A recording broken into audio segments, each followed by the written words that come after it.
So thank you everybody for joining us this Sunday morning at 9:30 a.m. So we are here with a special IC, that is an IC for your everyday practices, known as OPD dilemmas, ones that make you scratch your head. So simple diagnosis yet difficult to manage cases often come along in our everyday practice. Something which seems trivial at first usually proves to be difficult to mold.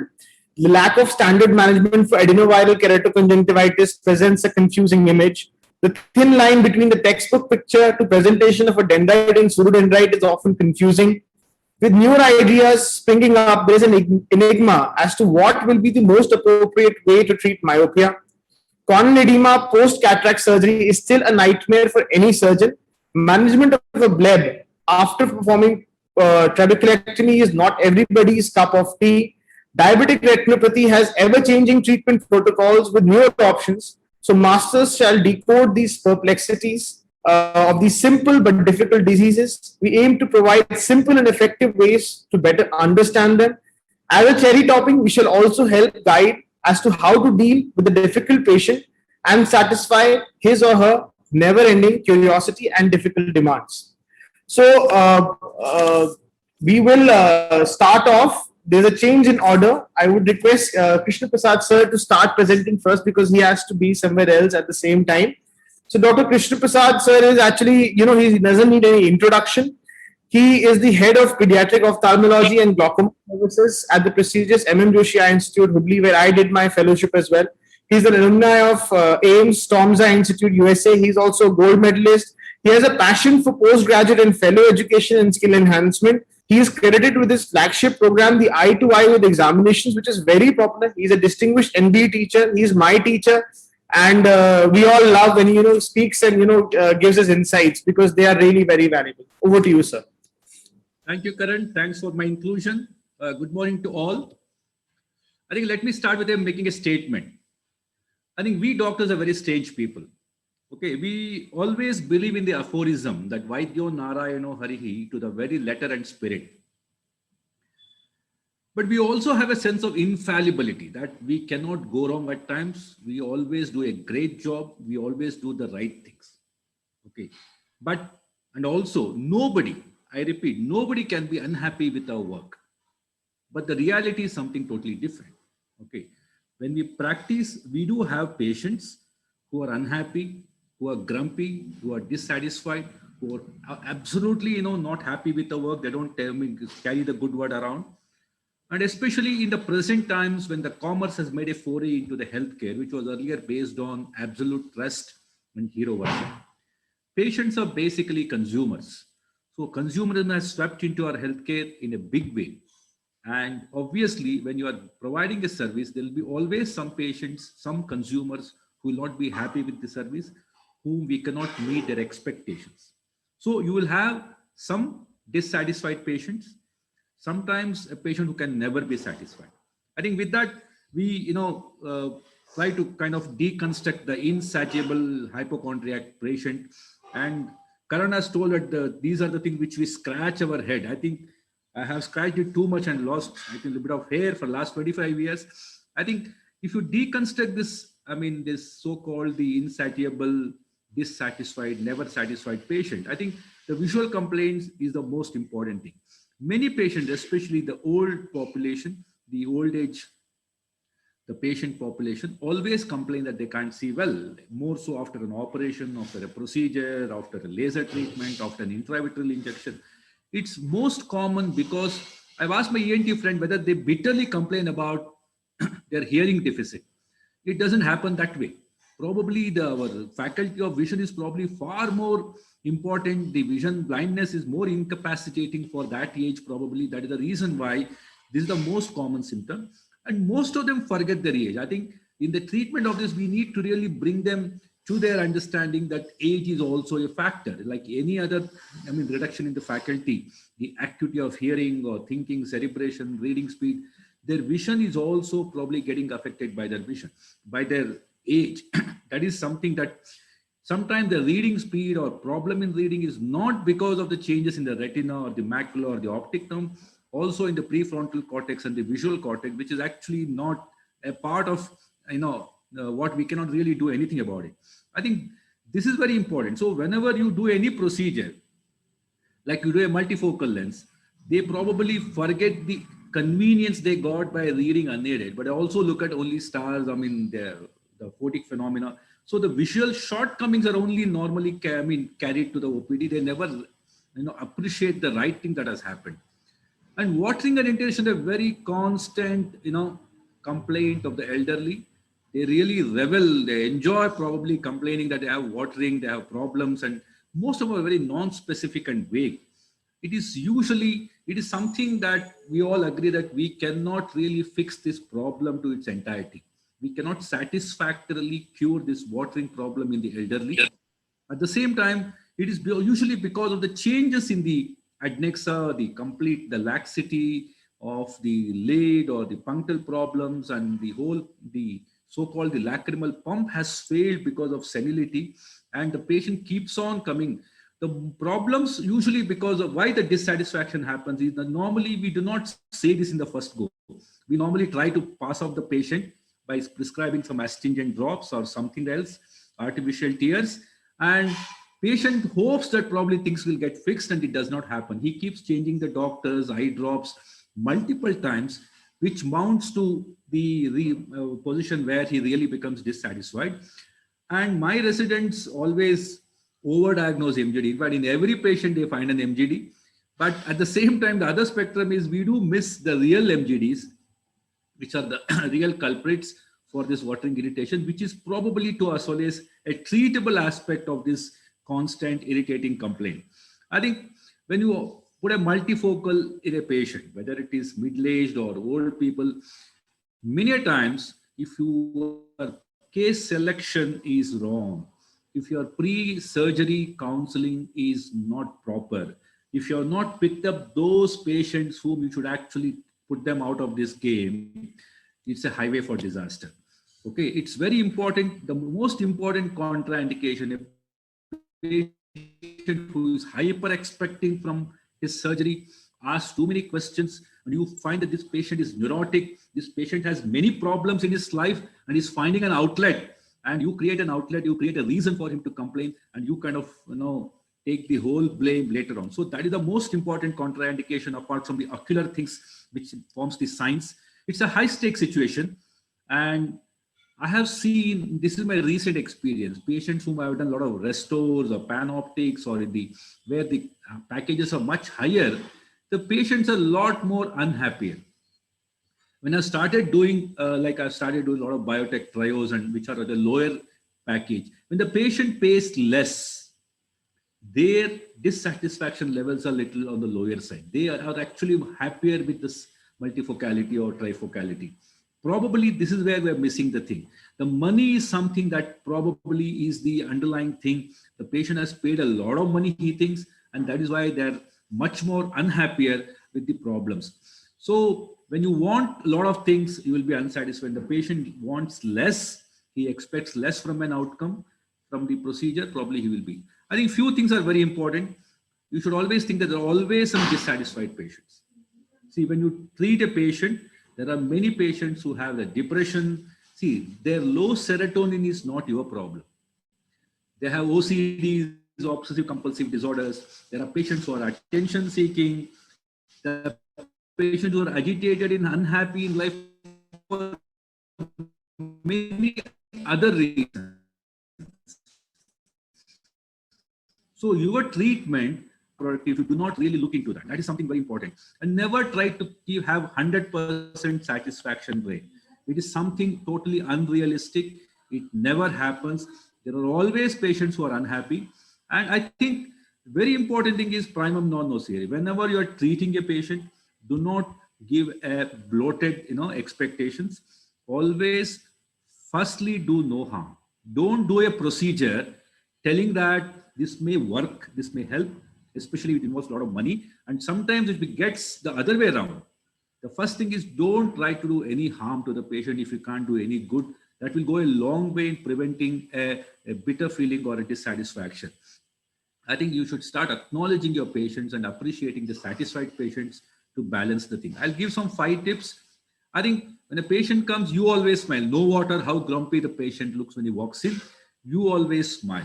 Okay, you kill him with your kindness and notice and appreciate them. That is very important. The patient has come to the rain and is little wet. If you don't notice, oh, you're wet. So that is a basic soft skill. You have to appreciate people. Many people want to get acknowledged, want to get noticed. Whatever is special about them, you have to notice and appreciate them. This will probably break the ice and try to reduce the hostility. Very importantly, we're all bad listeners. The first rule of a good communication is to shut up and listen to the patient. Just be a good listener. Try to let him vent out. It's a catharsis that happens. Patient just wants a patient, ear. Okay, just to pour all his vent is all his anguish. I think that probably goes a long way in trying to solve his problem. And try to know about the patient. Any unsatisfied patient, know everything about them. When you come back, refer to those things. Ask him about his son who is doing post-graduation. Ask about a daughter who is in America. Ask about that had gone last visit, they told her they're visiting Europe. Next time ask, how was your Europe trip? That will probably change the whole situation. I think it's very important that you don't try to scale up or rise the conflict levels. Always try to diffuse it. Waiting time is a major source of dissatisfaction, very important thing. And always this happens whenever it is an unwarranted waiting. The patient has been asked to come at 9 and you report at 10 is not right. If there's an emergency that you're stuck in the OT, you are come at 8 o'clock, it's fine.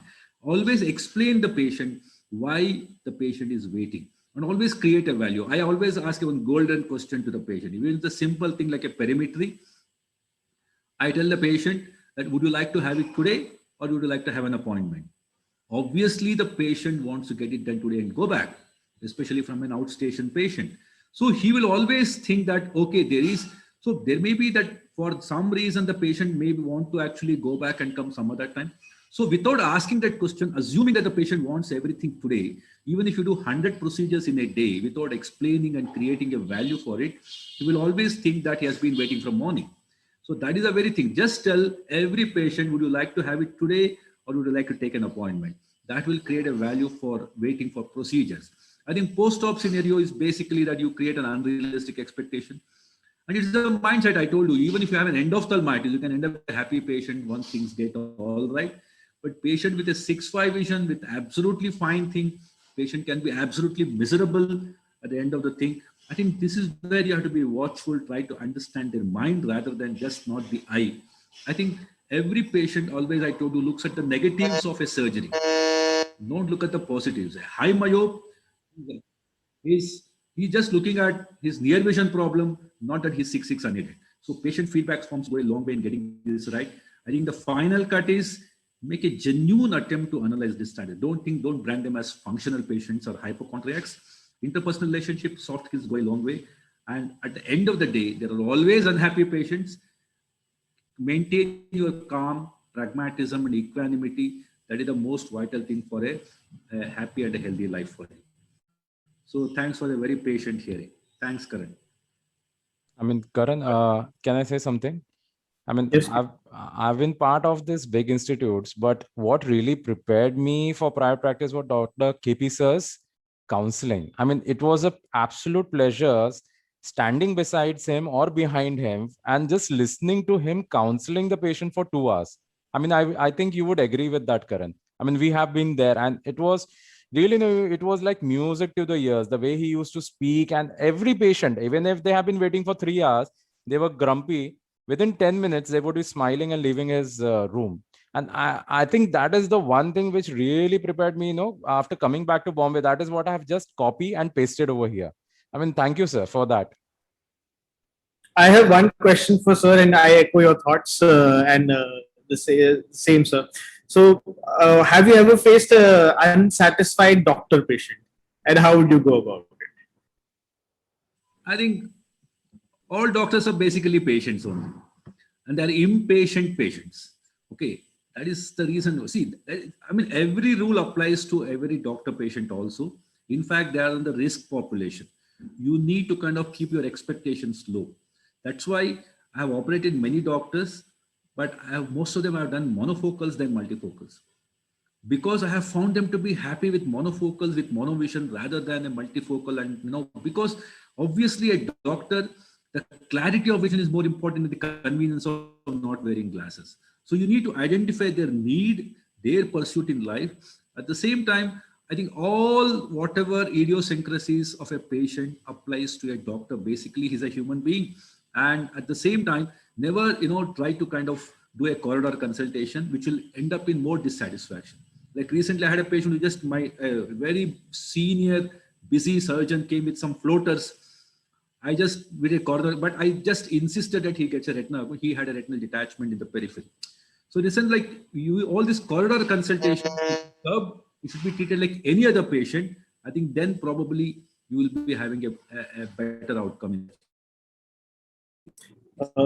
Thank you so much, sir. We'll move on to our next talk. May I just add a line to Krishna's talk? And as a junior, when you're starting out practice and you're in independent solo private practice, and you have an unhappy patient who comes and sits in your chair and refuses to budge, one of the good things you can do is develop a good relationship with a senior and ask for a second opinion. Say you're not happy. I feel I've done the best for you, but why don't you see my senior?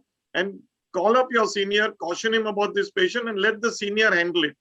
Patient also feels that you sent him across to somebody who's very senior, and that senior will really counsel him. You will never lose that patient. Senior will send him back to you. Thank you so much, sir. So moving on to my talk, which is next.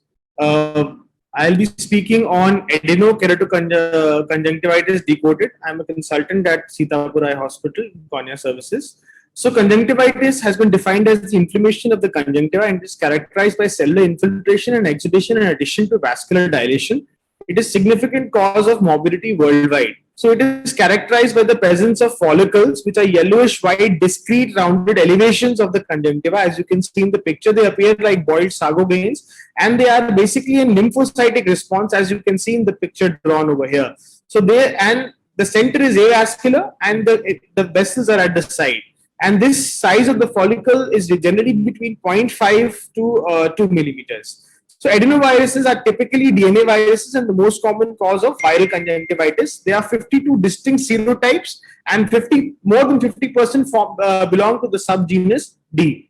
So it has adenovirus infection can be characterized into 4 types: the pharyngoconjunctival fever, epidemic keratoconjunctivitis, acute non-specific follicular conjunctivitis, and chronic keratoconjunctivitis. So pharyngoconjunctival fever is generally caused by adenoviruses 3, 4, and 7, and is associated with pharyngitis, which can be mild to severe, with follicular conjunctivitis with fever up to 10 days, and adenopathy in the form of preauricular or cervical lymphadenopathy is mostly seen, as can be associated with diarrhea and rhinitis as well.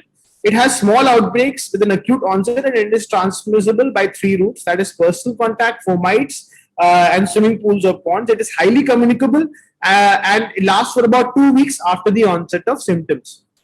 So it is generally a bilateral involvement, whether it can be simultaneous of both eyes or a sequential involvement, and the second eye is less severely involved. And the most common complaint is itching and irritation with a serious discharge. So, and the conjunctival condition is more marked in the inferior fornix. Mild punctate keratitis can be seen, but subepithelial keratitis is not frequent. So the next variety is the epidemic keratoconjunctivitis, which is the most commonly formed, and it is seen by 8, 19, and 37 variants, and it is the severest form of the ocular disease. It is transmissible by contaminated fingers, objects, including instruments, and therefore a visit to the hospital where infected instruments have been used, like a tonometer or something, they can be a source of that. 50% have unilateral disease, but mostly then what happens is the other eye also gets involved. Differentiating features from pharyngoconjunctival fever would be the extraocular manifestations and the severe stromal infiltrates. These patients do have a lid edema, and the conjunctiva has a watery discharge. Congestion is there, conjunctival. It can have a mixed follicular or papillary response. As you can see in this picture, it shows follicles.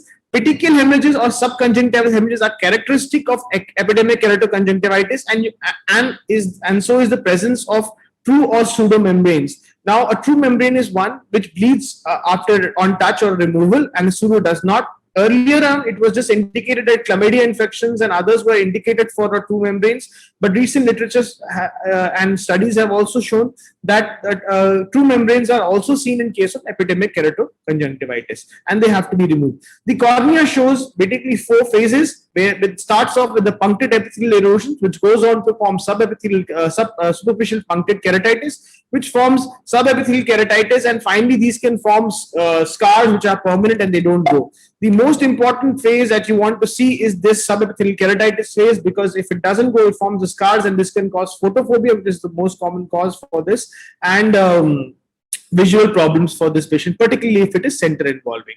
The one thing to remember it as, these patients have normal corneal sensitivity in comparison to a HSV infection.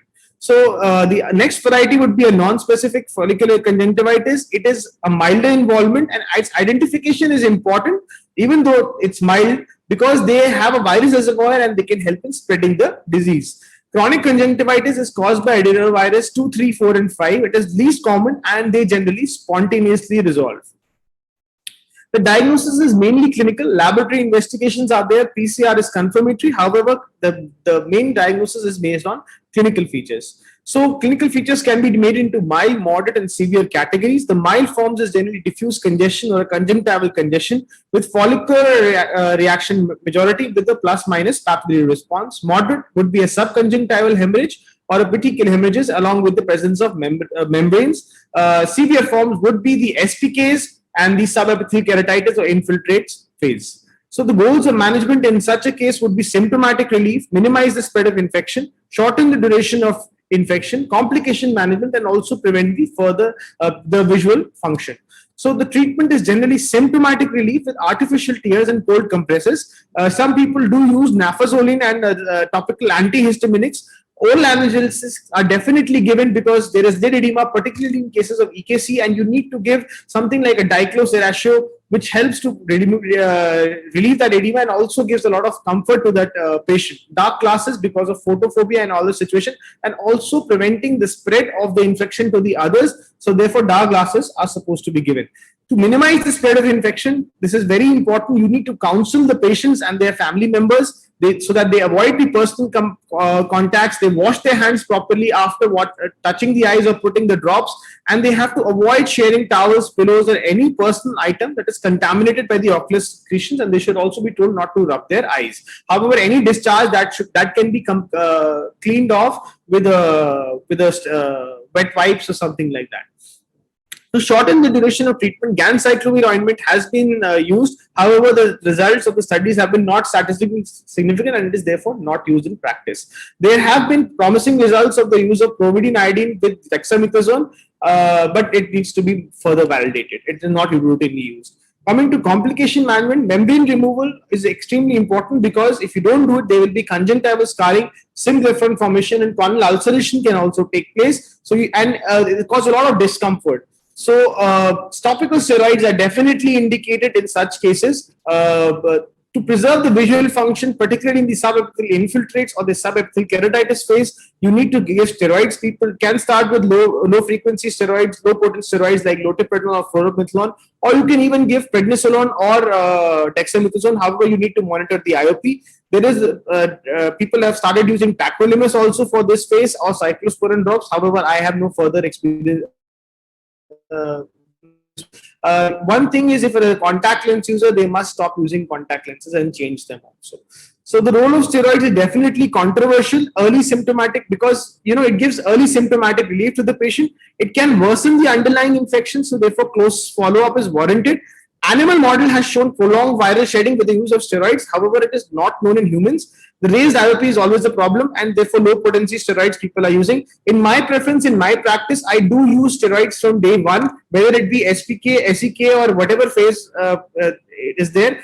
Definitely indicated in membrane and the SEK phase, but I use in all the cases, because particularly if the patient is symptomatic, got chemosis, got lid edema, and you need to give that relief and make that patient miserable. So I prefer to give, my combination is a moxie-dexa combination along with lubricants with diclofenac and antacid. The role of antibiotics, definitely, doesn't have any role, particularly in viral conjunctivitis, adenoviral conjunctivitis. So coming to my last slide is that, conjunctivitis adenoviral has to be differentiated from the COVID-19 conjunctivitis, which is because of the pandemic. So one thing that you need to know is the petechial hemorrhages, subconjunctival hemorrhages, the presence of corneal infiltrates, that is the punctate epithelial keratitis, and the membrane formation. These are all typical signs that would be characteristic of adenoviral conjunctivitis rather than COVID conjunctivitis. And if a patient has a COVID history, you can definitely say that would be COVID. So to conclude, symptomatic management needs to be tailored according to the patient's needs. Topical steroids are controversial but provide early relief. There is no role of topical antivirals or antibiotics. The counseling of the patient and family members is important to prevent the spread, and follow-up is important of these patients to look for subepithelial keratitis or infiltrates and vision-threatening problems. Thank you so much.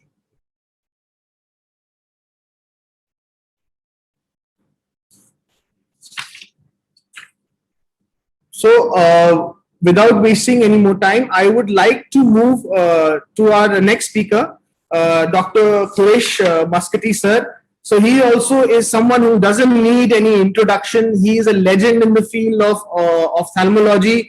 He, and he's a cornea and anterior segment surgeon. He's a gold medalist as well. I was going through his, his CV that is written on his website, and it's so vast and elaborate that you just can't put everything on and say everything about him because it's so vast. Just to add a couple of points is that he's been an advisor to the Queen Elizabeth Trust National Task Force on Diabetic Retinopathy as well. He's been a president and involved in major leadership roles across various platforms nationally, internationally, and he's the only ophthalmologist in Asia to have an extensive experience in the Pintucci Crepro. Over to you, sir. Thank you for being here. Thank you, Karan. And before I start, Karan, you gave an excellent talk on adenoviral conjunctivitis. Just spoiled it by telling everyone what your preference was, which was moxidecine. So not to be used. You stressed all the time that antibiotics have no role. In case you want to use an antibiotic, I would not go for the moxi. I would go for simple chloramphenicol or polymyxin, some antiseptic type of thing. Steroid remains controversial, but antibiotic don't go, because what happens is that many times they overuse these, and with conjunctivitis medicamentosa or keratitis, try and avoid at least the fourth generation antibiotics. We'll go on to my talk on dendrites and pseudodendrites.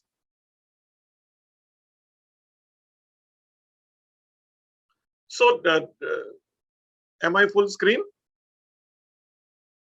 Yes, sir. Yes, sir. Yes, sir. Yes, sir. Okay. So there is always a little bit of an issue, and we really wonder whether we are making too much out of this, because too much knowledge is dangerous.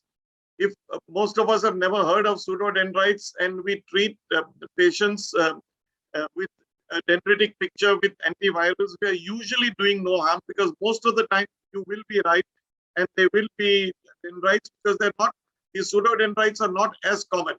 But let's see which situations you should stop and pause and think before you put the patient on antivirals. So herpes simplex, we know HSV keratitis is the most frequent cause of blindness due to corneal disease in the US, and the most common source of infectious blindness in the developed countries. Here, of course, we have fungus, which takes top honors on the podium. The prognosis in HSV keratitis, however, is generally favorable with aggressive treatment. So should we be treating everybody with antivirals? The dendritic ulcer, the earliest sign of active viral replication in the corneal epithelium is developed. See, what happens is you don't get an ulcer first. You get something like small raised clear vesicles which don't stain with fluorescein. But in approximately 24 hours, these vesicles then coalesce. They group together to form the classical dendrite form that most of us recognize and which stains very well, as you can see in the pictures below. So they are the most dendritic ulcers, the most common presentation of HSV keratitis. In epithelial keratitis, you will either get the dendritic pattern or you'll get a geographic ulcer. These are the most common. Again, dendritic can lead to geographic ulcers as well. What are the prominent features of a classic dendritic ulcer? It's a linear branching pattern with terminal bulbs at the ends of the branches. So if you go into high power on the slit lamp, at the end of the branch, if you can see the rose Bengal stained one, At the end of it's a terminal end bulb at the end, which stained brightly with fluorescein. And there are swollen epithelial borders of the branches. So the borders of the branches are swollen. The ends are bulbous. And in the center of that, there is a central ulceration which goes through the basement membrane. And usually these are unilateral. So again, to mention the classical features, terminal bulbs, bright staining at the borders of the branch, and there is a central ulceration at the base, which goes right up to the basement membrane and usually unilateral. Why do we get dendrites in HSV? What happens is the virus bounces. This is something like a poet having described this. The virus bounces from cell to cell. So each lesion develops one cell at a time, which is why you get this linear lesion, because there are cells falling out and virus cells filling in. So they knock out the original epithelial cells and the virus cells come and take their place. And because it's moving in a drunken manner, you get this dendritic pattern. Immune compromised, this is for immune competent patients. Immune compromised patients may have non-classical features. They may have only the vesicles which last for beyond 24 hours and no dendrite ever forming. On the other hand, patients with a recurrent keratitis, fourth, fifth attack of HSV keratitis, even with intact immune systems, may have these vesicles early on in a recurrence prior to examination. And so by the time you see them, you'll see them with dendrites itself. So these are some of the variations in dendrites. So how do we diagnose this? We don't need to do PCR for all these patients. Primarily, it's a clinical diagnosis. You can stain with fluorescein, stain with rose bengal, and you get classical features. If you scrape, you can do a GIMSA scan, you can do a Pap smear, you can do viral cultures, immunohistochemistry, depending on what kind of solo practice to an institute based, and you want to write a paper on the subject, then of course you can do all these other tests as well. Let's move on to pseudodendrites, having learned enough about the dendrites. Now, many epithelial lesions which are not HSV also have a dendritic shape.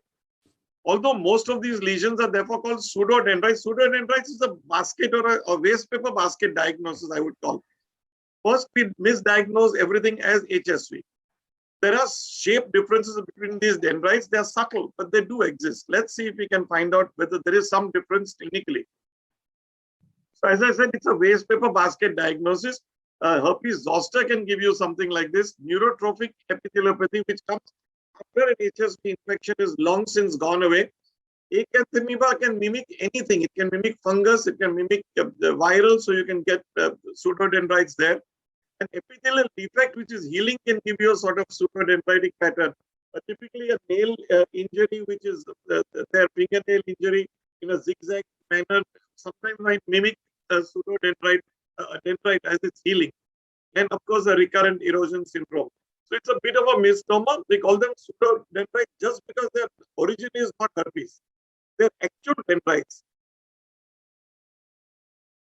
So some of the characteristics which differentiate them from herpes, I would say instead of calling them pseudodendrites, we call it varicella zoster dendrites. Dendrites stain very minimally. They don't stain that bright green stain that you get in dendrites. Then it has a stuck-on appearance. If you remember what I told you about the actual dendrites, the epithelium heaping up on the sides and the center, there is like an ulcer which goes up to the basement membrane. Here, this looks like one of those microsporidia type things where it's stuck to the top of the cornea, as if somebody has glued it with Fevicol. It's a little bump on the top. And it can take on a Medusa-like form. Medusa was a Greek goddess with snakes in the hair. Many branches, but lack of end bulbs. And it's typically found in the periphery of the cornea, unlike the HSV, which can be anywhere, but usually in the center. And they're more superficial, and that central ulcer that I told you about is not there. So there are a few subtle signs which can bring you to distinguish between the two. In neurotrophic epitheliopathy, neurotrophic is typically, as I said, the HSV keratitis, which is healed, but the epithelium has not healed. And we keep on bombarding them with antivirals and worsen the cause. So the pseudodendrite is often in the interpalpebral area. So this is not like the herpes zoster. So because this is a healing or a non-healing ulcer from a HSV infection. So it occupies the same place as an HSV would. So it's in the interpalpebral area. Patient gives you a history of having been treated with oral, topical, or both antivirals. So you suspect this if a patient has undergone antiviral treatment for 2 weeks or more, and now this is the picture that you're seeing. While in acanthamoeba, there may be history of contact lens wear or poor hygiene, and the swimming or in the south, farmers walking and working in muddy water like in rice plantations, they get acanthamoeba. So that sort of history is there. The symptoms are out of proportion to the clinical appearance. So in virus, usually it's in proportion. In acanthamoeba, it's out of proportion in the other way. The pain is so much and the clinical appearance is hardly any. It's opposite of fungal. With fungal, the patient's clinical appearance is horrible and the patient doesn't complain of much pain. So this is how you can distinguish it just on the pain. And the pseudodendrites can appear as granular cystic appearing epithelium and little or no stromal inflammation. So you see this almost looking like a dystrophy over there. What about abrasions? I told you, or which are healing, or the recurrent epithelial erosions? He'll give you a proper history of an injury, minor injury, waking up at night, or first awakening with sudden pain. So the history is a dead giveaway in these cases. To summarize, you take a proper history, have a strong index of suspicion, stain every lesion. Please, fluorescein is cheap and available in our country. And see on slit lamp under high power, look for the classical signs. If in doubt, you scrape and stain in a lab with pap smear or GIMSA. And don't overtreat an epithelial lesion with antivirals beyond 2 weeks. Think in terms of either keratitis medicamentosa or even neurotrophic. Stop everything, put them on lubricants, and later on you can add soft steroids in the treatment. Thank you so much for your attention. Thank you so much, sir, for that wonderful talk. It must have created a lot of doubts for all the attendees over here. We will take questions at the end due to the time constraint that we have. So next presenter is Dr. Soumya Ganesh Nanaya. She is a consultant in cataract and refractive surgery at MD Lopamudra Drishti Eye Hospital, Kodaguru, and she's an alumni of NN Bengaluru. She, apart from that, she has, one very important thing that she did, particularly in this COVID pandemic, which I want to highlight, is she set up a COVID hospital and took care of these patients in her yoga center. So that needs to really be applauded. Over to you, ma'am. She will be speaking on myopia, the controversies in clinical and surgical management. Thank you, Karan. Am I audible? Yes, ma'am. Your screen is seen and you're audible as well. Thank you. So it's my great honor today to be amongst all of you on this virtual platform, especially with Dr. Quresh and Dr. KP, who are such wonderful speakers, and we always get to learn something from them every time. So coming to myopia, myopia along with cataract is one of the literally runs our practices. And so it is very important for us to know how to handle this well. The prevalence of myopia is about 50 to 20% in Europe, and in some parts of Asia, it's much higher, 70% or higher. And it is positively associated with diseases like cataract, glaucoma, and myopic retinopathy. And quite often it has a dose-related effect with these diseases. So it's very important for us to control not only the disease, but also the progression of myopia, to not only manage it, but also to ensure that it does not progress, so we have a lower endpoint at the end of it. So there are many ways of managing myopia, of course, but we're only dealing with the controversies here. So in medical, we'll discuss atropine, orthokeratology, and the importance of outdoor time. And surgical, a few points on pediatric LASIK, PRK versus LASIK, and the implantable Collamer lenses. So atropine has been around, has been identified as something that can lower myopia or slow the progression for many decades. But prior to a couple of years earlier, it was mostly the 1% drop that was studied. And because of the very significant side effects it had on these children, it never was very popular in management. But with the ATOM study and with the LAMP study, they found that 0.05% had a very good effect on slowing the progression, and 0.01% had extremely low side effects, was reasonably well tolerated. And it was also effective in lowering the progression of the spherical equivalent. So 0.01% drop did not have effect in the first 3 months of therapy. But following that, the effect in lowering the progression of the spherical equivalent began to take effect, and it remained even 5 years after stopping the medication. So near work, I think traditionally we've all associated near work and studying with myopia, but most studies have not shown consistent results about their association. But what is postulated is that the hyperopic defocus in children due to poor accommodation during near work may act as a stimulus for myopic growth. And the treatment of the accommodative lag has been done with bifocal prisms, bifocal spectacles, executive glasses with prisms, and even bifocal contact lenses. So these aim at reducing the accommodative lag and hence hopefully reducing the progression of myopia. But again, studies are conflicting. Although some studies with bifocal glasses have shown about 36% reduction in the progression of myopia, and glasses with prisms have shown up to 56% slowing of the progression of myopia.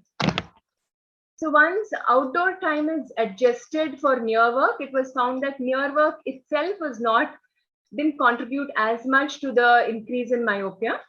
So outdoor time has been identified as a very important factor in slowing the onset or in delaying the onset of myopia. It may not necessarily slower or lower the progression, but it definitely delays the onset, which means there's a lower endpoint myopia. And in fact, in Taiwan, all preschool children are required to spend at least 2 hours outdoors in the sunlight. And they've published a study saying they have been able to lower the incidence of preschool myopia. So orthokeratology has also been around for many years, but the challenges with orthokeratology is in getting a good fit to be very well trained in being able to dispense these lenses appropriately. Orthokeratology has been associated with an improvement in the quality of life in most patients reported as such. And what happens in orthokeratology is the lens flattens the central part of the cornea, and this causes a peripheral myopia. So another theory in in myopia, progressing myopia, is that there is relative peripheral hyperopia in myopic patients. So the difference from the fovea to the periphery, this relative hyperopia is much more in myopic patients than even in a hyperopic patient. And in some studies where the fovea was ablated in monkeys, they found that peripheral hyperopia was also a cause for growth in the axial length of the eye. So orthokeratology is because it creates a central myopia compared to the peripheral myopia compared to the central hyperopia. It reduces this relative hyperopic shift and hence reduces the growth in the eye. Also, some studies where they studied these children, they found that unlike in atropine, where the reduction was mostly in the spherical equivalent, orthokeratology, it reduced the growth of the axial length. So this again is good because it reduces the further complications in later life. But one thing to be noted is orthokeratology is also associated with a significant amount of infectious keratitis if not handled properly. So one should be very clear about how it is dispensed and how it is handled. So pediatric LASIK and PRK is extremely controversial. It is never to be done just to get rid of the inconvenience of wearing glasses in children. It can be done, and it has been done in cases where there is anisometropic amblyopia, or if there is a bilateral high refractive error with a significant neurodevelopmental disability. The challenges are many. Like I mentioned, it is not to be done routinely. These children have smaller palpebral apertures. They have a need for general anesthesia. It's extremely difficult to center these eyes, and there is a chance of developing haze in these patients. But what they found was that the haze was not much more as in compared to adults and was either lesser or equal. But again, it is difficult to select an endpoint in these patients because in adults it is always plano. In amblyopia, it is plano. But if you were to do it for something else like a neurodevelopmental issue, then we don't know which is the endpoint. We don't know if they should be left slightly hyperopic, which most children handle well, or we should aim at plano because the growth of the eye can't really be predicted in children. So between LASIK and PRK for regular patients, I think both are very well accepted now. In fact, PRK has made a comeback with a lot of surgeons preferring to go for this to prevent the flap-related complications. And which, irrespective of which procedure is chosen, we have to be very careful to be able to assess the topography, especially the posterior float in all cases. And most cases do very well in mild to moderate myopia. So coming to refractive lens exchange, so when we have an eye with myopia, which is already a long eye, if we were to remove the natural lens, what happens is there's a forward displacement of the vitreous because the lens that we replace is relatively thinner. And this forward displacement causes a forward push of the vitreous. And also with the barrier of the natural lens being broken, there are biochemical changes that take place, and this can lead to PVD and in turn an RD. So the reported rate of RD after RLE is very high. It's about 8% in some studies. And this is comparable to ICC procedures. That also had an incidence of about 8%. And 92% of these RDs occurred within the first 3.6 years of surgery. So definitely refractive lens exchange for high myopes is not to be considered. So the need for cataract surgery or RLE should be carefully considered in patients with axial lens between 25 to 29 mm. And especially in the age group of 50 to 54 patients, 54 years. So after the natural PVD has occurred in the patients, the risk for RD is lesser, which is why cataract surgery might be still okay in the older age, but refractive lens exchange is definitely to be considered twice. So this was another case of mine, patient, 24-year-old patient who came with PSC, extremely long axial length, and as expected, one eye went ahead and had an RD and then had to be operated. So phakic IOLs are definitely a better option in handling high myopia, especially in comparison with RLE. But of course, they come with their own set of complications like incorrect lens size and raised IOP, retinal detachment. But of course, the rate of retinal detachment is about 0.7%. So definitely much lesser than an RLE. So along with management dilemmas, there are also diagnostic dilemmas in myopia. For example, it is very difficult to identify the disc in OCT when we do a scan because the eye is that long. Most machines are not designed to be handled to scan those kind of eyes. But I think in the years to come, these are going to be addressed, and then it will make a great difference in the way we manage myopic patients. So in summary, I think we must advise increased outdoor time. Bifocal prisms, atropine, or orthokeratology can work in lowering the progression. Low to moderate myopia do well in PRK, LASIK, or SMILE, and in high myopia, definitely phakic IOL versus a refractive lens exchange. Thank you. Thank you, ma'am, for that excellent talk.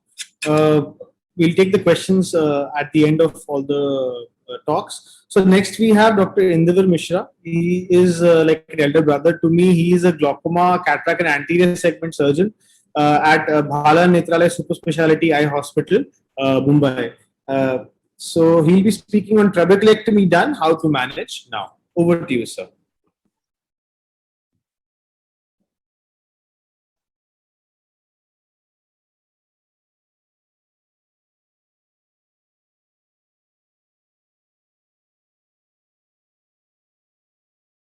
Okay, yeah, I'm so sorry, I was mute. Okay, is my screen completely visible to you guys? Karan?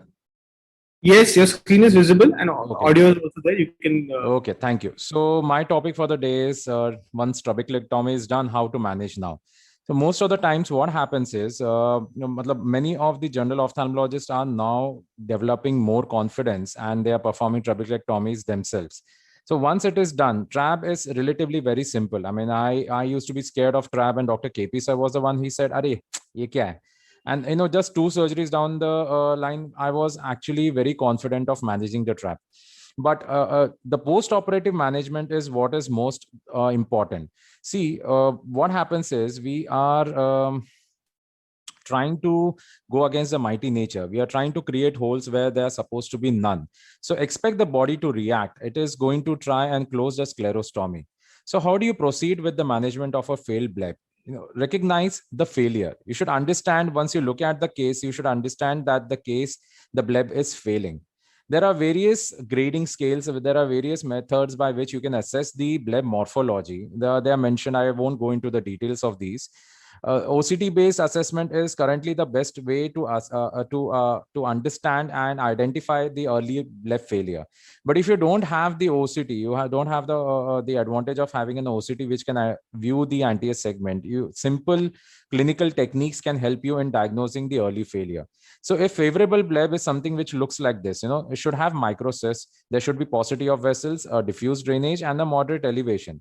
Whereas unfavorable bleb is, it's angry looking. It is avascular, or it may be too much avascular. It might appear blanched out. It might be flat or very elevated with a smooth or dome-shaped appearance. It can be a well circumscribed bleb, which indicating that there is an encystment formation. There will be a surrounding fibrotic vascular link, and there will be a lot of microcysts. So once you apply pressure over the eyes, there is no fluctuation you notice in the bleb. So risk factors of a failing bleb, we have all studied during our post-graduation times. I don't need to go over this, but anyone who is young, males, the black race, of course, we won't come across that over in India, but congenital and juvenile glaucoma, subconjunctival hemorrhage, excessive hemorrhages, excessive inflammation, these all can lead to an early failure. But the main risk factor will always remain the surgeon. There are two hindrances. The surgeon first is मैंने तो trap कर दिया है and it's going to be successful. This is denial. And the second is the ego of the surgeon. कि नहीं, मेरा trap तो fail हो ही नहीं सकता है. Once you get over these two factors, that is when you will understand. And a good surgeon is not the one who identifies the damage, but does damage control. So you should identify the cause. You should get into the detailed history of the patient, the surgery, and the post-operative period to understand. There are two main causes. There are pathological agents working against the trap, and there are physical agents. So pathological agents, let's go back to our second year MBBS and try and understand. The wound healing post-trabeculectomy surgery, it's coagulative phase. Then there is the inflammatory phase, the proliferative, and then the remodeling phase. So each stage, once you target it properly, it can help you out, in managing and saving the bleb. So the inflammatory phase, you have a lot of patent aggregation and other blah, blah, blah. I'm not going to go into this detail, but a careful perilimbal conjunctival dissection or an incision with a careful handling of the Tenon's capsule can help in reducing the inflammation that can be elicited by the body and by the eye of the patient. You should not be very haphazard. You should not butcher up the conjunctiva. The proliferative phase is where the angiogenesis and the fibroplasia happens. It usually happens from 1 to 3 weeks. And intraoperative use of mitomycin C with 5-fluorouracil in the postoperative period can help you in saving the bleb. 5-fluorouracil is something which we are all afraid of using, but trust me, it works really well. You just have to give 180 degrees or 90 degrees apart. You have to give it subconjunctivally with a lot of lubrication in the post-operative period. 1 or 2 injections, OD or BD for 5 days, or it can be OD alternate day for 5 to 6 sittings, and it really helps out in the long run. Future prospects. So there are a lot many what you can say chemicals, molecules coming into pictures which may help in saving the bleb in an earlier phase. 5-fluorouracil can be used in adjunctive as an adjunctive to these factors, but due to their cost constraints and the availability, they are not currently widely used. But yeah, I'm looking forward to these agents.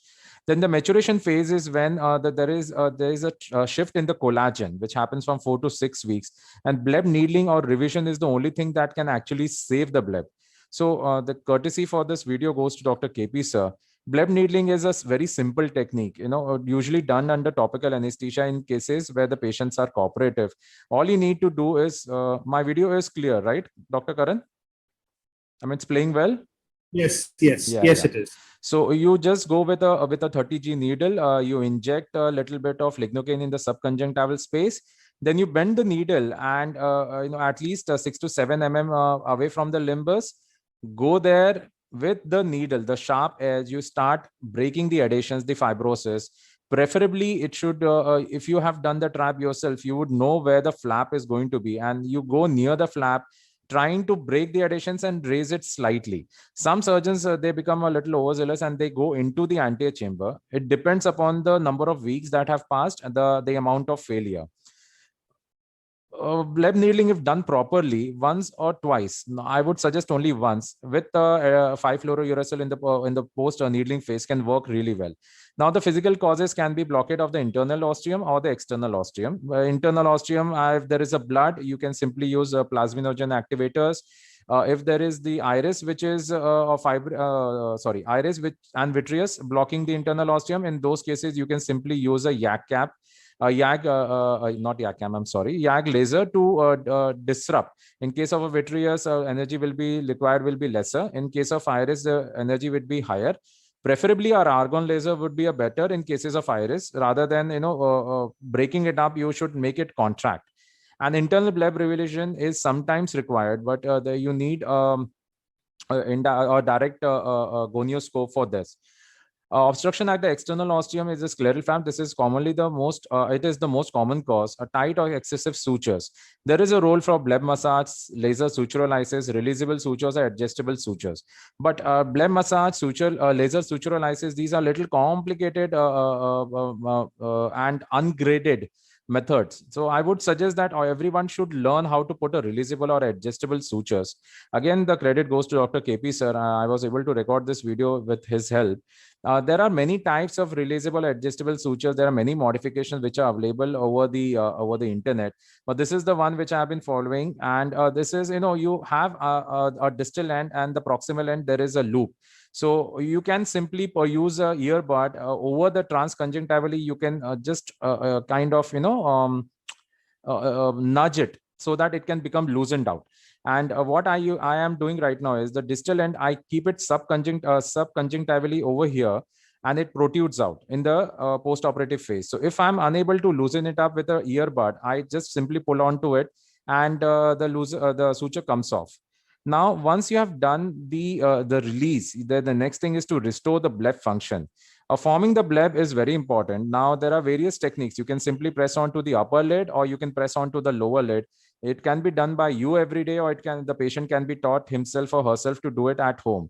I usually do it once or twice in my clinic on the first day when I have done the needling and the other things. And after that, I usually train the patient to do it himself or herself.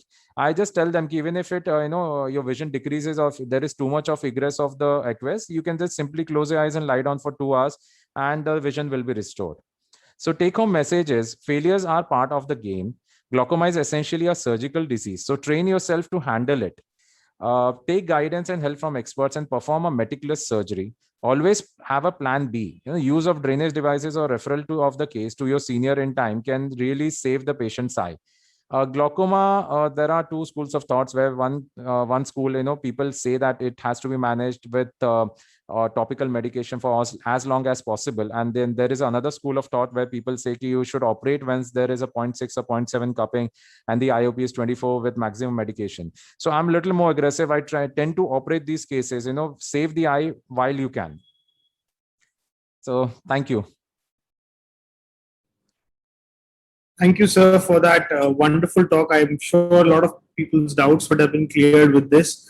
Next, we have Dr. Rajesh Fogla. Again, sir, doesn't need any introduction. He is a legend in the field of cornea, a master surgeon, a gold medalist. He's an alumni of the prestigious Shankar Nethralaya, Chennai. He does a course on lamellar corneal surgery, which is very popular. It has been attended by me in 2016 for DSEC and DALC and DMEC, which recently this year only. He's been my teacher as well, always approachable, for the silliest of doubts. Currently he's working at Apollo Hospital, Hyderabad. There are not enough words to describe how good sir is, and the name speaks for itself. Over to you, sir. Sir will be speaking on post-operative corneal edema, SKs versus DMDs versus Fuchs. Thank you, Karan. I hope you are able to see my slides. Yes, sir, but they are blurred. The slides are blurred. Have you optimized for video? If you've optimized for video, then you need to stop screen sharing and then start again, because it's blurred right now. Okay, let me just do that. 1 second. You don't need to optimize for video. That's what I'm saying.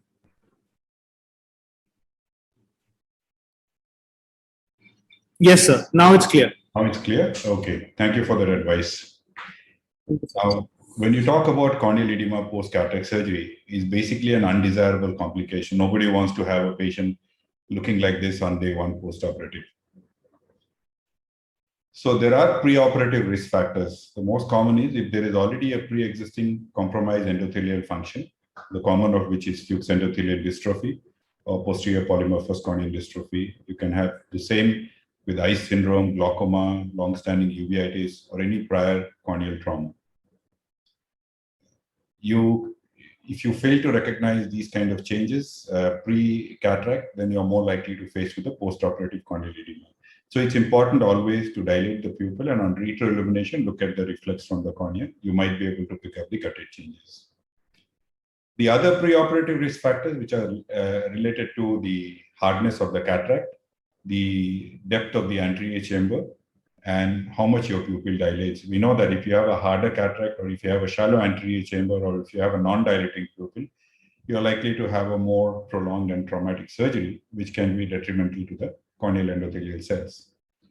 Intraoperative factors which may result in postoperative corneal edema include Descemet's membrane detachment, trauma related to instruments, excessive use of phacoenergy, toxic effect of the irrigating solution, and if you have any vitreous loss or you place an IOL in the anterior chamber, so related to that also you can have increased endothelial cell loss.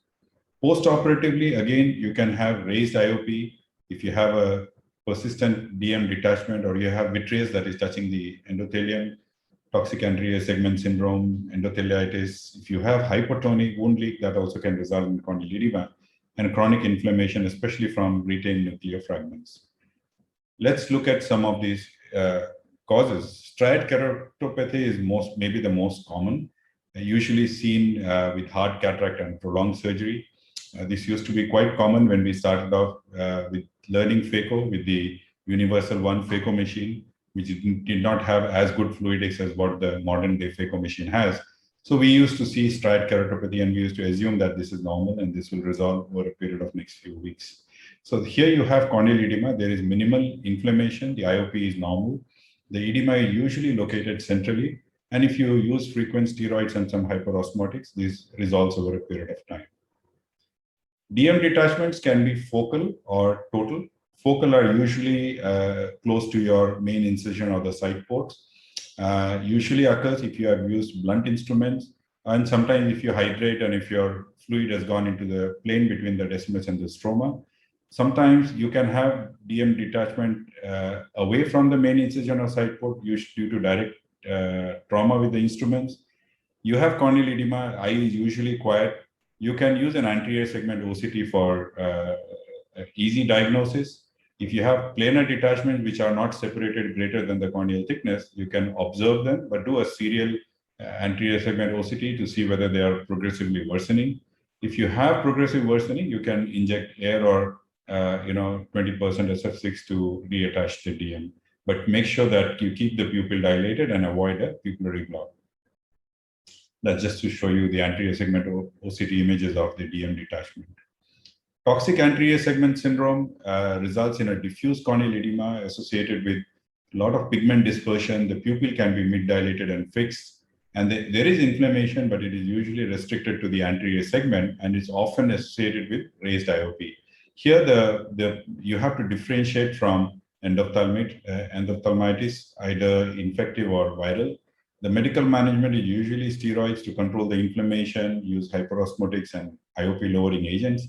But a majority of these cases usually don't recover and need endothelial keratoplasty. Infective endophthalmitis again can result in a diffuse or sectoral corneal edema. The pupil is irregular, often from the posterior synechiae, and the inflammation need not be restricted to the anterior segment. You can have inflammation in the vitreous cavity as well. And these are also associated with raised intraocular pressure. Early diagnosis is essential in these cases, and appropriate antimicrobial therapy needs to be started. And use of steroids depends on the infective etiology.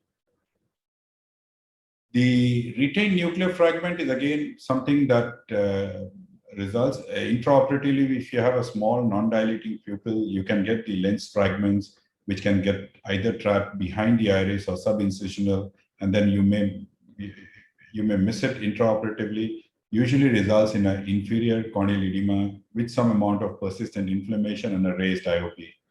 Early diagnosis is essential because the longer the retained fragment, the greater the endothelial damage. A gonioscopy or an anterior segment OCT is useful in diagnosing a retained nuclear fragment, plan early removal, treat medically with hyperosmotic and steroids and IOP lowering medication, and you can overcome this problem and patient may not require subsequent endothelial keratoplasty. So basically, in conclusion, these are the common conditions in which can result in corneal edema post-cataract surgery. It can be distressing both for the patient and the operating surgeon. Early diagnosis of etiology can help you plan the appropriate management. I think anterior segment OCT has a role both in the diagnosis, assessment of severity, and also to monitor the outcome of therapy that you provide. Endothelial keratoplasty procedures such as DSEK or DMEK can definitely help restore the corneal endothelial function and corneal clarity for cases which do not respond to the medical therapy. Thank you. Thank you for your patient hearing. Thank you, sir, for that excellent talk. We'll take questions at the end. So next, we have Dr. Avanish Upadhyay, who is a retina consultant at IQ Specialty Eye Hospitals, Gurgaon. He is also the treasurer of the Young Ophthalmologist Society of India. He will be speaking on diabetic retinopathy, when to intervene. Over to you, sir.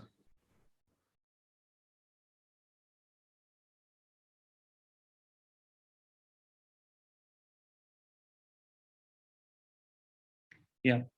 Am I audible, Dr. Karan? Yes, yes, you're audible. Are my slides visible? Yeah. Yes, please. Yeah. Yes. Thank you. Please.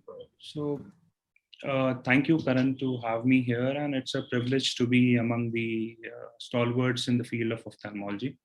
My topic for today is diabetic retinopathy and when to intervene into them. So,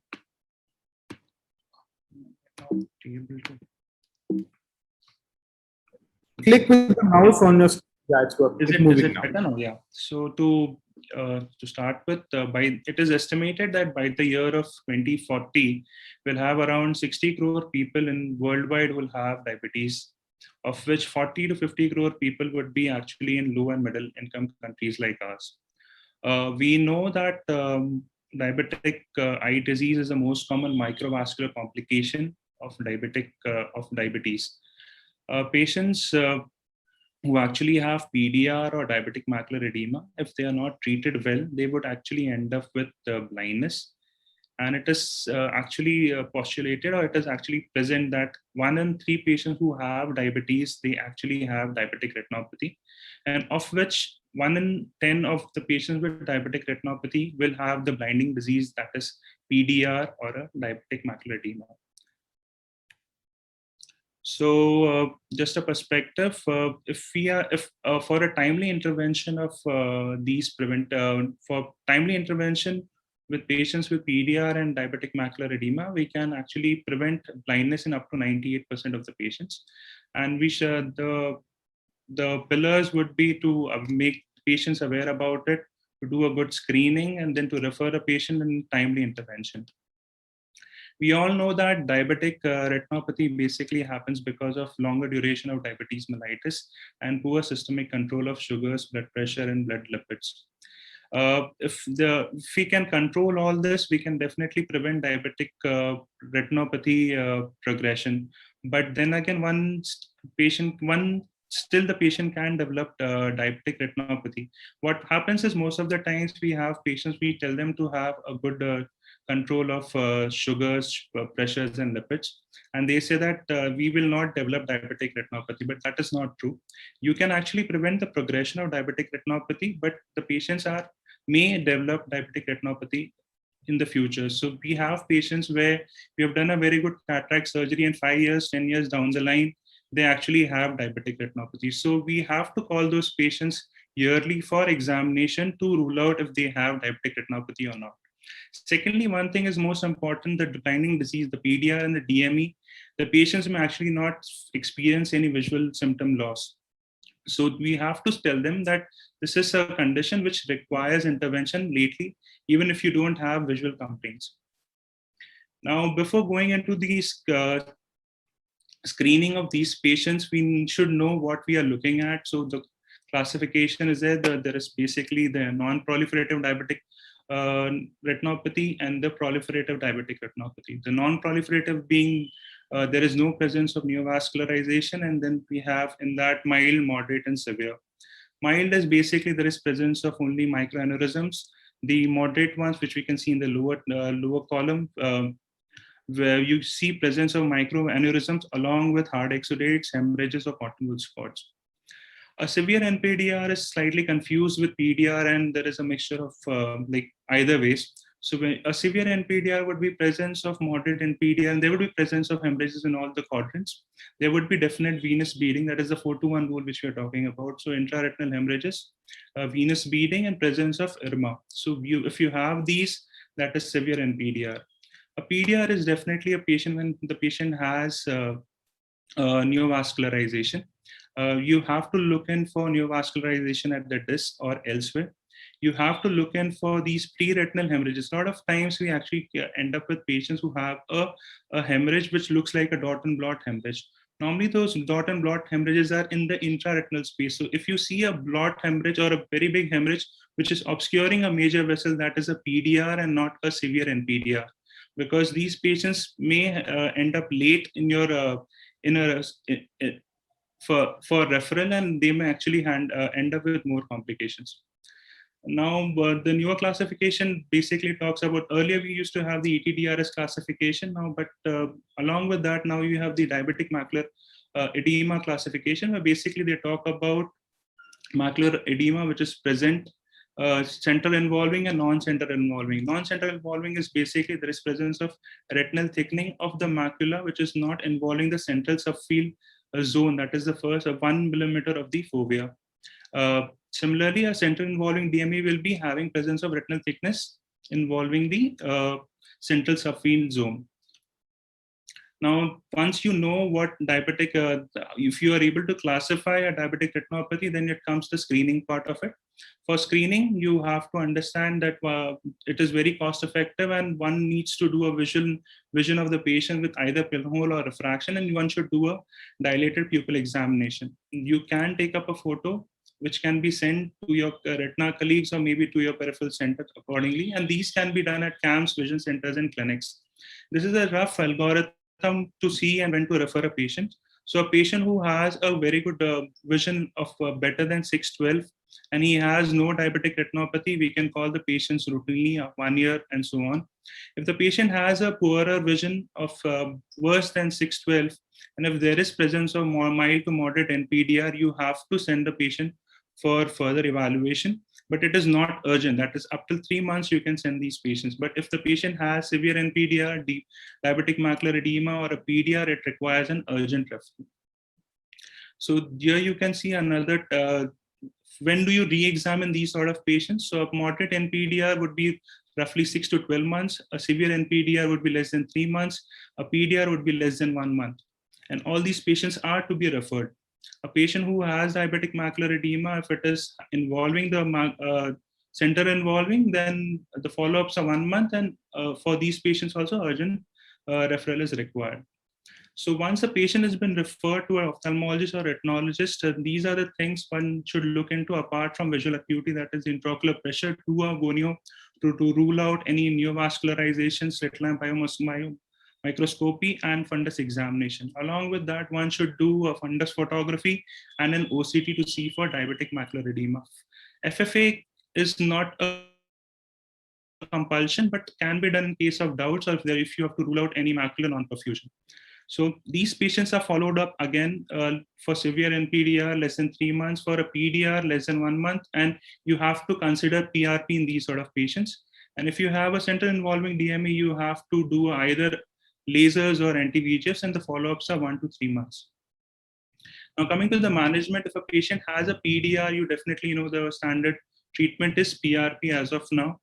There are some conditions of severe NPDR which actually require PRP, that is poor compliance. The patient is coming from very far off, or the patient is not going to come back for follow-up. Those are the patients we should do lasers. If you have a patient with severe NPDR and if there is good view, having a cataract, better to do a PRP than take up for surgery for cataract.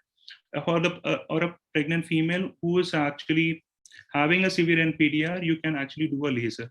And status of the other eye, if the patient is one-eyed patient of the other eye had a PDR, better to do a PRP in these sort of patients, because severe NPDR actually goes into PDR 50% of the times by 1 year. So these are some indications of it. Now, treating of diabetic macular edema, one should know when to treat them. If you have to assess both the staging of diabetic retinopathy and whether the center is involved or not. So if you have a mild to moderate diabetic retinopathy, not center involving, one can observe or one can do lasers. I prefer to observe if the patient can come for good follow-ups. If in case the patient is hesitant, you can actually do some lasers. For patients with moderate to severe NPDR, and if it involves a macular edema, the center involving DMA is present, if the vision is good enough, one can observe or one can laser. I prefer observing those patients. If it is actually macular threatening, one can counsel for injection, but one has to explain about end off. But if the vision is poorer, better to go for anti-VEGF therapy. Now, coming to the anti-VEGF therapy in patients with DME, according to drcr.net study, they say that at least 6 injections are required monthly. But in our setup, it is quite difficult. So at least by 2 to 3, I kind of give 3 loading dose or 4 loading dose of injections. I have to counsel the patient that this edema is not acute. It has been developing for many months. So you would require 3 to 4 injections, and depending upon it, you have to assess the patient after the loading dose. And you have to see whether the DME is improving or not. If it is improving, one can counsel for more injections. If it is not, one can switch from anti-VEGF injections to implants or do a focal lasers, and so on. You can follow up. So patients management of diabetes in special circumstances, we have touched upon pregnancy. But so if a patient is having if the patient is having diabetes and she wants to plan a pregnancy, a screening should be done for diabetic retinopathy. A patient who has a pre-existing diabetes and is pregnant, you have to do a screening for diabetic retinopathy at the first antenatal visit. If there is no DR, then you have to do a screening at 28 weeks. If there is DR, you have to do screening at 16 to 20 weeks and laser accordingly. No anti-VEGFs are recommended. And finally, for cataracts, then if you have a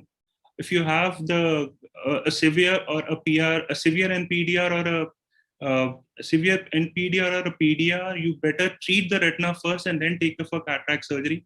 If there is no fundus view, do a cataract surgery and then followed by retina evaluation. And if you are able to access OCT and if the amount of cataract is severe, you can give an injection before or at the time of cataract surgery and then reassess in retina clinic after a month.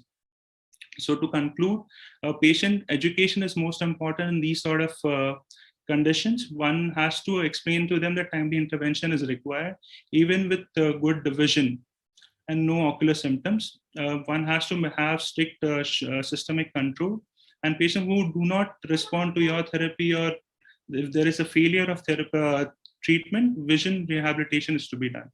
So I can conclude with, in the field of observation, chance favors only those minds which are prepared. Thank you. Thank you, Dr. Avnish, for that wonderful talk. You know, a lot of doubts would have been cleared for all the attendees regarding it. Let's move on to the question answers right now. My first question I'll ask Quresh sir. Sir, there are a lot of there are some cases post HSV when they develop, a subepithelial lesion, and when do you give steroids in it, and what is your opinion regarding it, sir? Yeah, so if the patient is post HSV, and the chances of it going into a neurotrophic keratitis or neurotrophic keratopathy, I would call, because it's not an inflammation, is quite high. So I have seen almost 20-25% of these patients who have been, sort of overuse of the antiviral has gone on. So you need to have a very high index of suspicion, and I first put them for 24 to 48 hours on just lubricants and stop antivirals. And if they are not worse, then I know that steroids will help. So I start gingerly with soft steroids, but call them the next day. If you are an institute, you can admit the patient for a day and see that he's not worse with the steroid. Because in our country, the chances of fungal override with steroids are so high in any compromised eye. So otherwise, if you're in private practice, you just call the patient the next day after 3 to 4 times a day of loteprednol. And if he's not worse again and mildly better, then you can go the full hog. Then you don't really need to go for soft steroids. You can even go for prednisolone or difluprednate or whatever, and atropine. So again, atropine is a big role to play in these patients. Their pain relief and their comfort is much better. So, do you always prefer atropine or is homatropine? What is your? I think homatropine is homeopathy. So I have never used homatropine for 30 years. Either you are convinced that you need atropine, in which case you use atropine and are aware of its hazards and take care of them, or you don't use anything at all. But there is no halfway house where you're thinking, let's see, maybe a little dilatation. No, atropine is the one which gives the maximum cyclopegia. Cyclopentolate doesn't do it. Homatropine doesn't do it. So why not use the best? Point noted, sir. Point noted. It's definitely a tip for all of us young surgeons. I'll ask, my next question is directed towards Fogla, sir. Sir, every person does not have access to an OCT, particularly when we are, there's a non-resolving corneal edema. Could it be a DMD or something?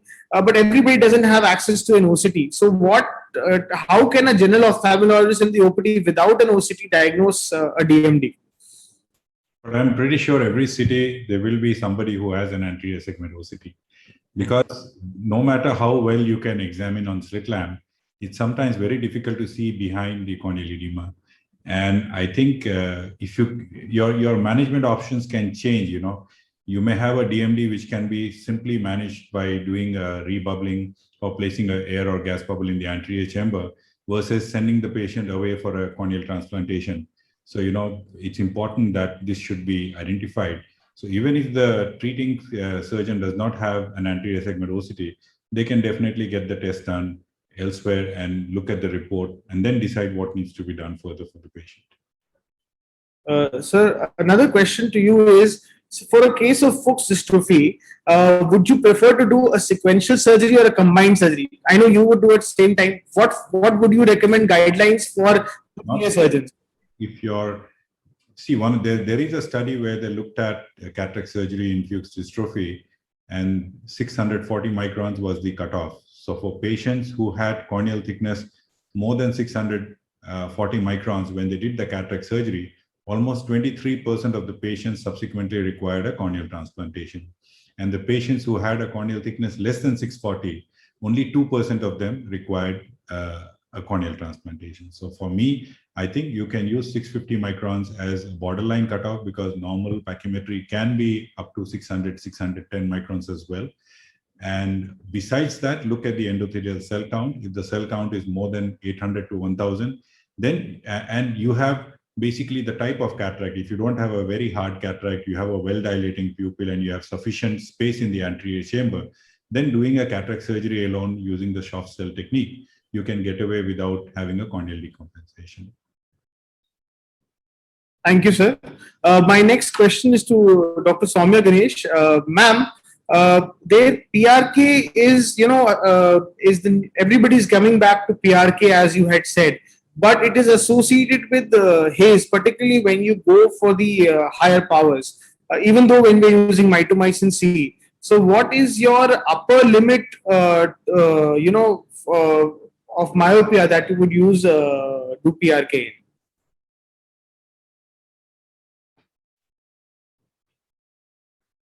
I think she's away from the desk, I guess. So I think Rajesh sir can help us. As you rightly pointed out of all the procedures for refractive surgery, PRK is the least associated with keratectasia. And so now even a lot of surgeons have moved on to performing surface ablations more frequently. And even when you have cases with suspicious topography, you don't want to do any other procedure, but you feel safe doing a surface ablation. The upper limit, yes, for me, it's about 8 diopters, but there are people who have done even 10 or 12. At LVP, I know they have done up to 10 or 12. But yes, the higher the correction, the greater is the risk of haze because the healing is more aggressive. So you use topical mitomycin C. The duration of topical mitomycin C, in my practice, I seldom use it beyond 30 seconds. And actually, the FDA recommendation off-label use is also about 15 seconds to 30 seconds. Some surgeons correlate that with the amount of myopia that you correct, saying 10 seconds for every diopter of correction. So if you do a 10 diopter, you apply it for 100 seconds. But the thing you have to understand pharmacologically is that mitomycin is not endothelial cell friendly. And the longer you apply on the surface, the deeper it's going to penetrate. And the concentration in the anterior chamber is also going to increase in a direct correlation. So for me, 30 seconds is maximum. Even if I would have to apply, I would maybe apply for 30 seconds, give a good wash, and then maybe use again a subsequent application of 30 seconds, because then at least I am not building up the concentration in the deeper layer or in the anterior chamber, which in the long run can be detrimental to the endothelium. Thank you so much, sir. My last question before we conclude the session is to Quresh sir again. Sir, like your father, Dr. B.T. Muscati, you are an amazing counselor, and so I've heard from multiple sources, including Dr. Inder. Sir, can you give final tips on counseling, the patients? Honest. Karan, the most important thing is be honest and imagine you're on the patient side. So suppose you're the patient or you're the patient's relative. That is the sort of empathy that you build up. Sympathy and empathy are two different things. Be empathetic with the patient, especially when you have a poor post-op result or something like that. I mean, all of us get this, but to have a patient smiling with you all through the, I mean, I had a patient last week who had after many years, who had a nucleus drop. Part of the nucleus has dropped, and I didn't put a lens implant in the eye. He was an 87-year-old gentleman, but the guy is smiling away. Just now I've told him that I'm waiting for your cornea to clear. Your cornea will clear, and then we'll go and remove the segment. So issue can occur, but then, so he's 87. So all I did for him was that told him, you won't have to come back to me. I go to his house, which is close by, and I see him every 2 days. All I need is a torchlight and a little bit of quality time spent with him. And he is happy. He is improving. The cornea is clearing. And pretty soon, in 3-4 days' time, I'll go in and with the retina people and help him out. But what I'm saying is we get complications. You shouldn't get flustered, and you don't have to be defensive, but you have to be empathetic. That's the most important counseling tip I can give everyone. Thank you. Yeah, very, very pertinent points. I completely agree with you. The most important keyword that you have said is that think that you are sitting on the other side, and what you would like to hear from your doctor is something that you should advise to your patient.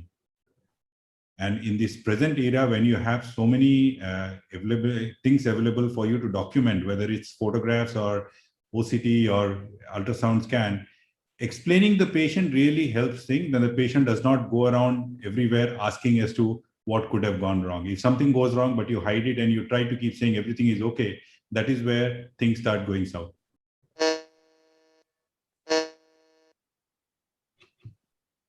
So thank you so much, for everybody, Quresh sir, Fogla sir, Dr. Soumya Ganesh, KP sir, Dr. Inderveer Mishra sir, Dr. Avanish Upadhyay for making this IC a grand success. Thank you, everybody. Bye-bye. Thank you. Thank you, everyone. Thank you, Chairperson and Speaker, for such an informative session. Have a great day ahead. Thank you once again.